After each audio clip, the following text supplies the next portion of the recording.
नमः शिवाय महारुद्राय हे बाबा धवलेश्वराय वालालिंग महाप्रभु दीपं यदि परं ब्रह्म दीपं यदि जनार्दनः दीपहरतु मे पापो पूजा दीप नमस्तुते मृत्युंजय महाप्रभु धवलेश्वराय वालालिंग महाप्रभु संसार सुखी रखंतु।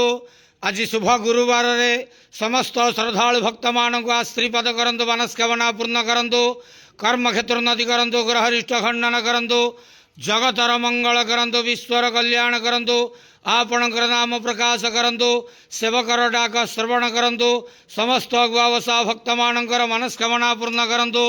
जो जो भक्त माने आपणक पाखरे मानसिक रखिछंती तांक मानसिक पूर्ण करंतु।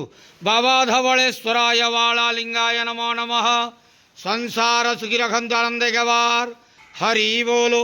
आज शुभ गुरुवार रे समस्त श्रद्धालु भक्त मान को आश्रीपद करंतु आनंद गवार हरि बोलो। बाबा धवलेश्वराय वालालिंगाय नमो नमः।